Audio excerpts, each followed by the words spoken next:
네, 오늘 말씀은 출애굽기 34장 29절에서 35절. 예, 좀 짧죠?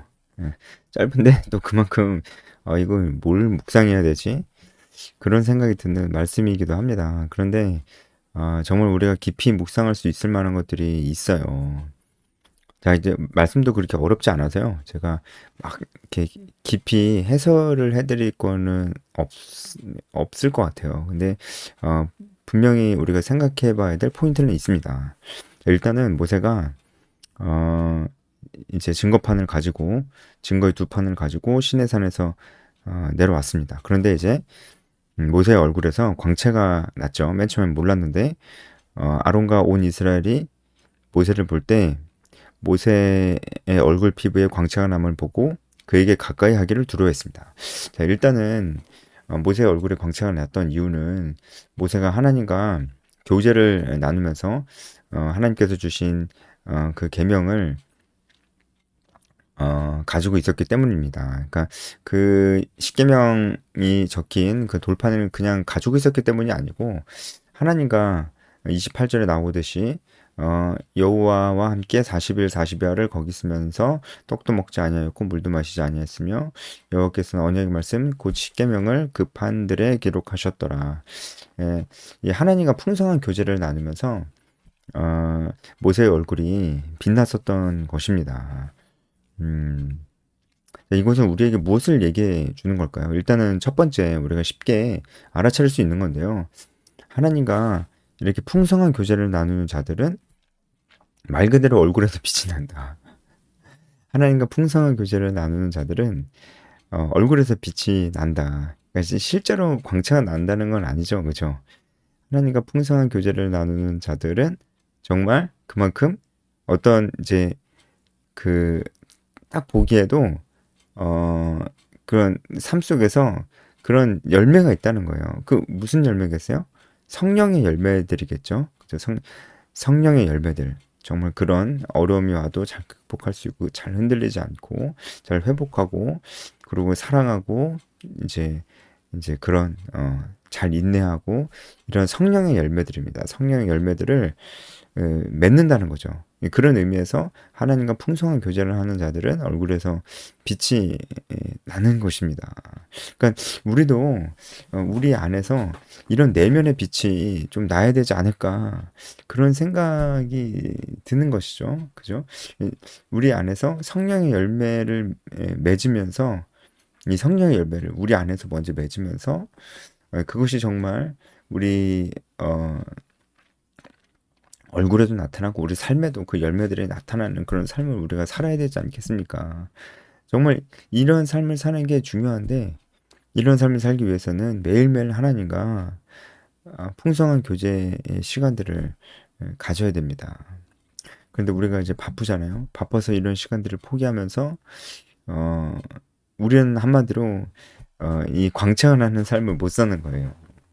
광채가 나는 삶을 못 사는 거예요. 이 계속해서 이런 삶을 살지 못하면 우리는 정말 그리스도인으로서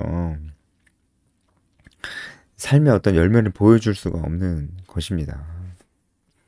이게 제일 중요하지 않을까요? 어쨌든 예.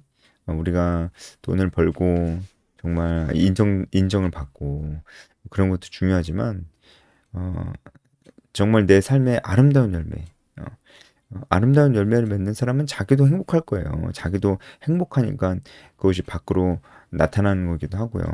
우리가 정말 이런 열매를 맺으며 살아가는 것이 중요하지 않을까요?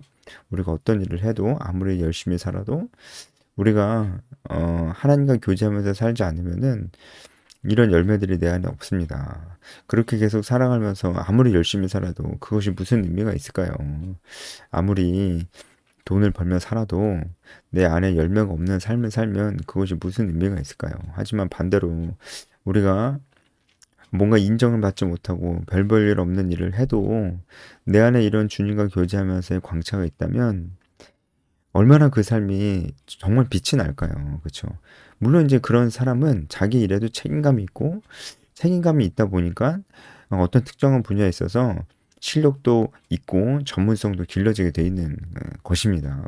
그럼에도 불구하고 행복한 삶을 사는 것은 정말 하나님과 교제하는 삶입니다. 이것이 진짜 중요한 것 같아요. 그렇죠? 근데 우리는 그 중요한 것을 안 하고 아예 안 한다기보다는 그런 것들을 우선순위에서 뒤로 좀 미루잖아요. 그러니까 이게 참 이상한 거죠. 인생에서 삶에서 가장 중요한 것이 있는데 우리는 그것을 자꾸 뒤로 미룬다는 것이에요. 그것이 바로 하나님과의 교제입니다. 모세의 얼굴이 빛났었던 이유는 첫 번째로 그가 하나님과 교제를 했었기 때문에 그래요.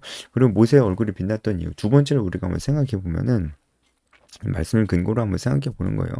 예, 이렇게 모세처럼 하나님과 이게 근거리에서 이렇게 40일 동안 정말 하나님과 교제를 나누는 그런 사람들이 성경에 많지는 않았습니다. 하지만 하나님과 교제를 나눴던 성경의 인물들이 참 많고 우리도 사실은 예수 그리스도를 통해서 성령님 안에서 하나님과 교제를 나누잖아요. 어떻게 보면은 모세보다 우리가 더 하나님과 가까이 교제를 나누는 것일 수도 있습니다. 예수 그리스도의 그 보혈의 피를 의지하여서.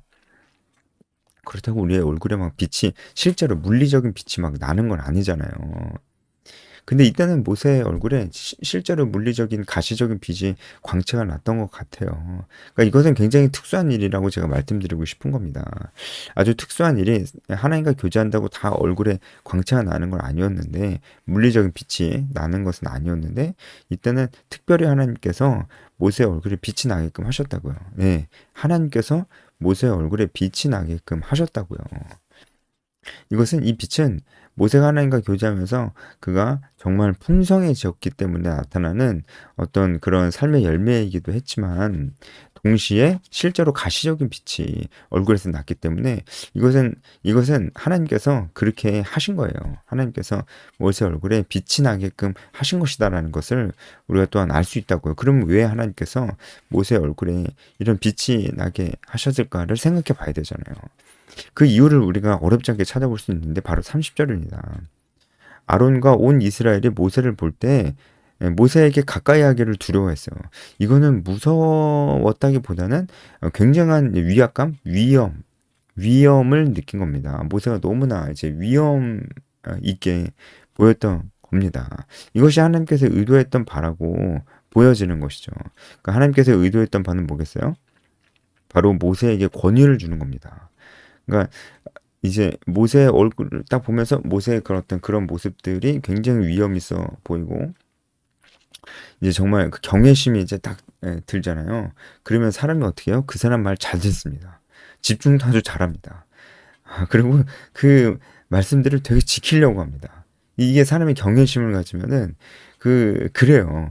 그냥 흘려듣지 않고 되게 잘 들으려고 하고 그리고 실제로 그렇게 살아가려고 많이 합니다. 이 경외심이 참 중요한 거죠. 반대로 말하면 경외심이 없으면 잘 들으려고 하지도 않고 집중하지도 않고 그렇게 살려고는 더 안 합니다. 그러니까 우리가 하나님 말씀을 잘 들으려고 하지도 않고 잘 그렇게 살려고 하지도 않고 한다면은 하나님 말씀을 경외하지 않는 거겠죠.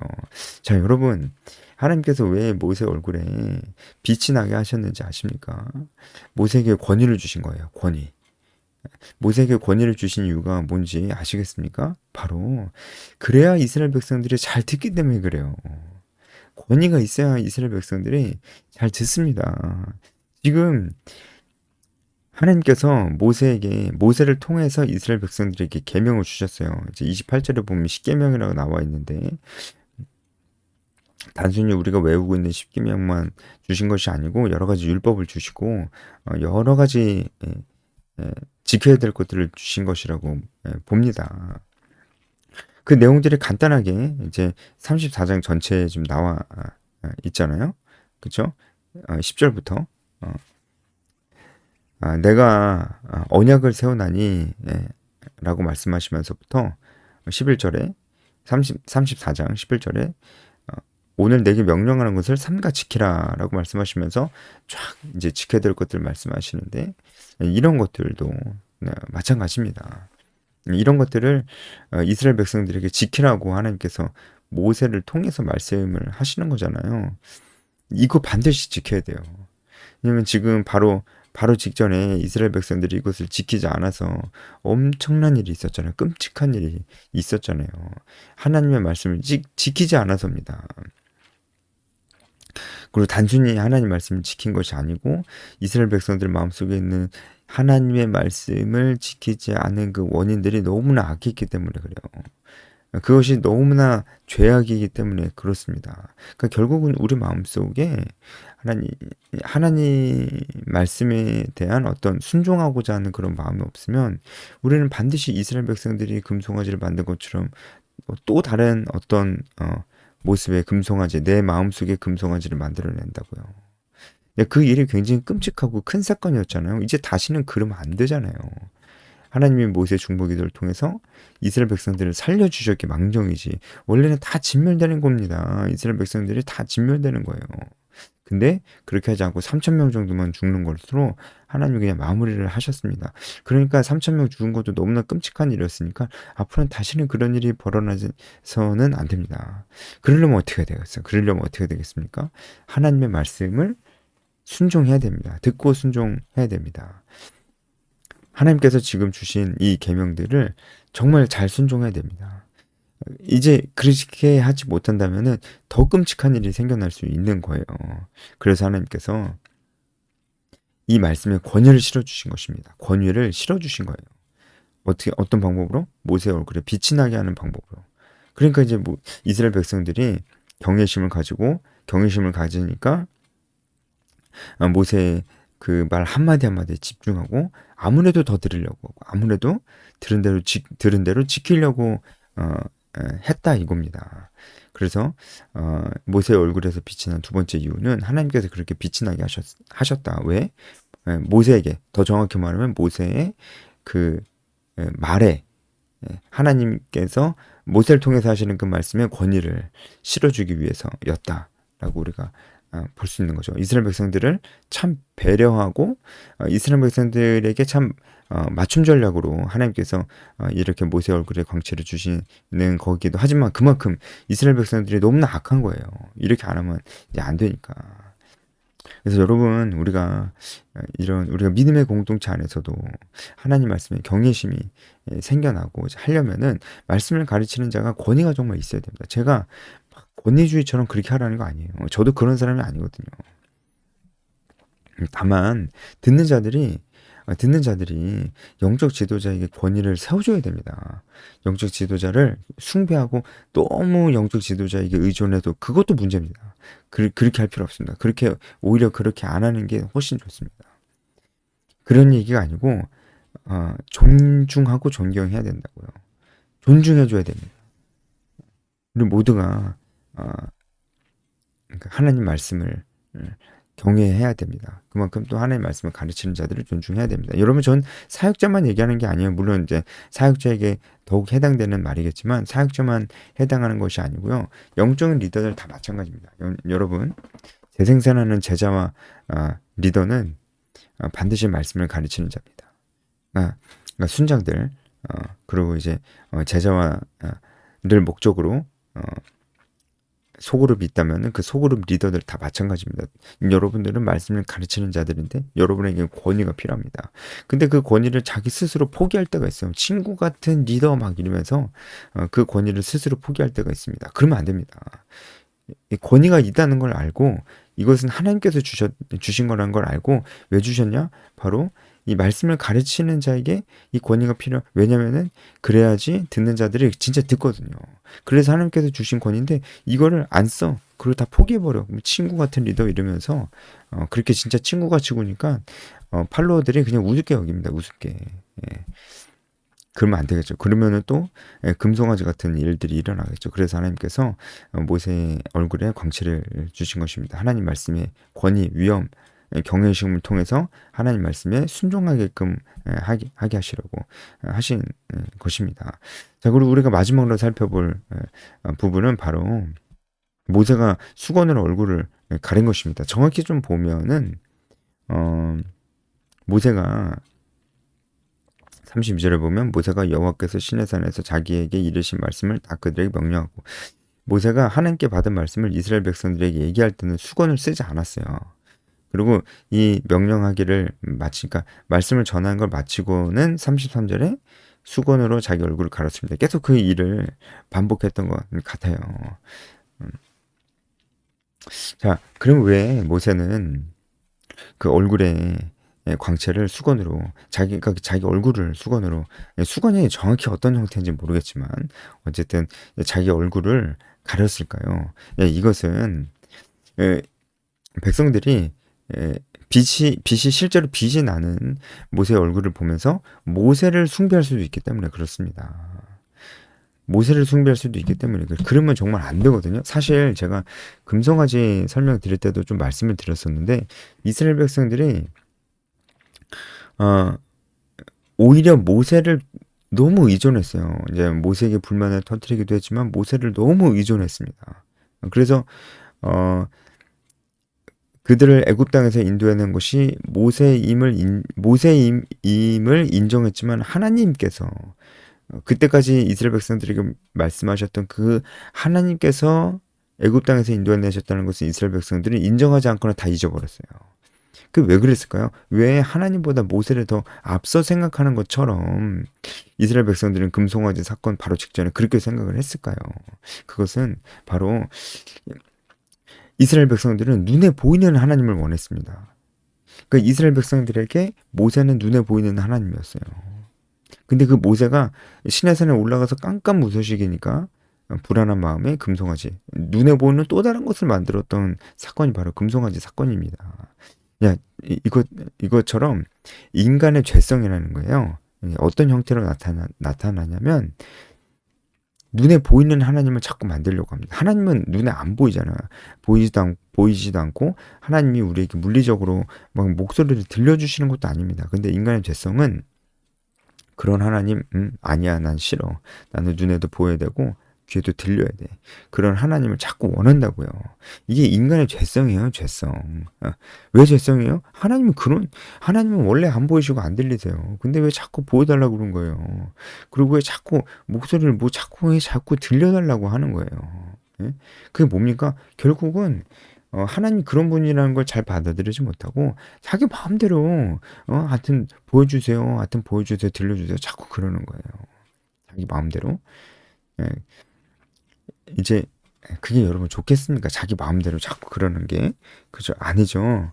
어, 그러니까 인간의 죄성은 자꾸 눈에 보이는 하나님. 그래서 사람이 쉽게 영적 지도자를 마치 하나님처럼 따릅니다. 이게 인간의 죄성 때문에 그래요. 자기는 아니라고 하겠죠. 근데 인간이 자꾸 그런 습성이 있어요. 눈에 보이는 리더를 그 리더의 빠가 돼가지고 완전 팬이 돼가지고 그 리더만을 팬처럼 이렇게 쫓는 경우가 있더라고요. 네, 이런 게 정말 안 좋은 겁니다. 이런 게 죄성으로 말미암은 것이라는 걸 단순히 리더를 존중하는 걸 넘어서 그렇게 팬이 되어가지고 막 그렇게 아니면은 정말 너무 의존적이고 목사님한테 안수기도 막 받으려고 막 그렇게 애쓰면서 자기는 자기 스스로의 기도 제목을 가지고 자기는 기도 안 하는 그거 얼마나 웃깁니까 여러분? 예? 자기는 기도 안 하면서 기도만 그것도 목사님 기도만 받으려고 하는 게 얼마나 웃겨요. 자기 기도는 자기가 해야죠. 그게 제일 중요하죠. 그런 식의 모습들은 리더를 너무나 지나치게 의존하려고 하는 것이고 그것이 결국은 우리의 죄성이 발현된 것이다라고 좀 봐야 돼요. 그럼 모세가 안 거죠. 이스라엘 백성들이 금송아지도 눈에 보이는 하나님, 그러니까 그 리더를 자꾸 신격화하려는 그런 발상 속에서 금송아지도 나왔다. 물론 이제 그것만 있었던 건 아니지만 금송아지도 나왔다라는 것을 모세도 아니까 이제 얼굴을 가린 거예요. 안 그러면 이제 이스라엘 백성들이 또 자기를 신격화시키면서 하나님 눈에 안 보이니까 무시하고 그럴까봐 얼굴을 가린 겁니다. 그러니까 이것이 얼마나 멋있습니까? 모든 리더들은 모세를 본받아야 됩니다. 왜냐하면 리더가 빠질 수 있는 정말 큰 함정이 자기에게 영광을 돌리는 거예요. 자기에게 영광을 돌리는 거예요. 그러니까 성도들이 팔로워들 여러분 이건 단순히 사역자만 생각하면 주시면 안 돼요. 여러분도 영적 리더잖아요. 여러분도 어떤 사람은 이 해설을 듣는 사람, 어떤 사람은 순장일 것이고 누군가를 가르치고 있고 영적으로 이제 책임지고 있는 영혼이 있을 수 있습니다. 그렇다면 여러분은 모두에게 해당되는 거예요. 우리가 누군가를 가르치고 내게 팔로워가 있을 때, 내가 리더고 나를 따르는 팔로워가 있을 때 이 사람들이 나를 좋아해 주길 원해요. 이 사람들이 나를 좋아해 주길 원하는 것도 좀 심하면 그 사람을 내 사람으로 만들려고 합니다. 나만 의존하게끔 하는 거예요, 그 사람이. 예? 그거 정말로 안 좋은 겁니다. 특히 사역자들은 절대로 그러면 안 됩니다. 그 팔로워들이 나만 의지하게 하는 거예요. 나만 의지하게. 예. 그러니까 예를 들어서 안수기도에 너무 목매는 그런 성도들은 사역자가 가르쳐 줘야죠. 그거 되게 이상한 거라고. 아니 자기 기도 자기가 하는 게 제일 중요한데 아니 그렇게 하고 있으면은 뭐 사실 뭐 괜찮지. 아니 그래도 여러분 안수기도 받는 거 제가 부정하는 건 아니에요. 영적 지도자가 기도해 주는 거 너무 좋죠. 근데 그거를 막 못 받아서 막 안달이고 거기서 막 안 해줬다고 삐지고 막 이러고 있는 게 얼마나 어리석은 일인지 알려줘야 됩니다. 알려줘야 됩니다. 예. 너무 의존적으로 하려고 하는 성도들에게 그렇게 해서는 안 돼. 근데 이런 측면에서 봐도 지도자가 마치 자기에게 영적인 어떤 특별한 능력이 있는 것처럼 행동하는 게 정말로 좋지 않습니다. 예를 들어서 나는 당신들이 못 보는 걸 본다. 난 당신들이 못 듣는 걸 듣는다. 난 당신들이 모르는 걸 안다. 성경 말씀 말고 다른 거, 뭐 천국이 어떻게 생겼는지 알고 지옥이 어떻게 생겼는지 알고 뭐 그런 거 딱 당신을 위해서 기도했더니 난 딱 이런 생각이 든다. 하나님 나한테 이렇게 말씀하셨다. 이런 것들은 정말 리더가 특히 사역자들이 이런 얘기를 하면 안 됩니다. 그게 사실도 아니고요. 예? 그런 얘기는 하면 안 됩니다. 왜냐면 그런 얘기를 하면 그거를 듣는 사람들이 연약하고 또 죄인이니까 그렇게 말하는 그 사역자가 그 목사님이 되게 대단해 보여요. 어떤 영적인 특별한 능력이 있는 것처럼 보여요. 어떤 영적인 특별한 능력이 있는 것처럼 그러면서 그를 굉장히 추종하게 됩니다. 근데 되게 웃긴 거는 그런 뭐 목사님이나 그런 리더들도 자기는 아니래요. 자기는 아무 영광 취할 생각이 없대요. 그러면서 뭐 무슨 뭐 얘기할 때는 자기에게만 뭐가 보이고 자기만 뭔가를 듣고 하나님이 자기에게만 말씀해 주신 것처럼 그렇게 얘기를 하면서 그렇게 말을 그렇게 하면서 어, 뭐 나는 영광을 취할 생각이 없다 이렇게 말하면 그게 모순이지 아닙니까? 그게 모순이죠. 그래서 우리는 나를 따라오는 사람들이 어, 나만 좋아해 줘야 될 것 같고 나를 따라오는 사람들이 나에게 좀 초점을 맞춰줬으면 하고 이런 생각을 가지면 안 됩니다. 어, 그런 생각을 가지면 안 됩니다. 여러분 근데 이것도 똑같은 거예요. 뭐냐면은 너무 눈치를 보는 거예요. 예를 들어서 순장이 순한 눈치를 너무 보는 겁니다. 내가 이렇게 하면 상처받지 않을까? 이렇게 하면 이러지 않을까? 이렇게 하면 이러지 않을까? 부담스럽지 않을까? 너무 눈치 보는 것도 사실은 그게 뭡니까? 그 사람들이 나를 좋아해 주길 원하는 또 다른 형태로 그렇게 나타난 것일 수도 있다는 것을 명심해야 됩니다. 그 사람들이 나를 좋아해 주길 원하는 거. 그래서 내가 항상 그 사람들에게는 나를 따라오는 자들, 팔로워들, 순원들에게는 내가 항상 좋은 사람이 되고 싶은 거예요. 그거 안 됩니다. 그러면 안 됩니다. 그것도 결국은 순원의 관심과 사랑을 자기에게 돌리려고 하는 것이기 때문에 안 됩니다. 네, 그래서 오늘 이 정도 묵상 포인트를 가지고 돌아보면 좋을 것 같습니다. 여기까지 하겠습니다.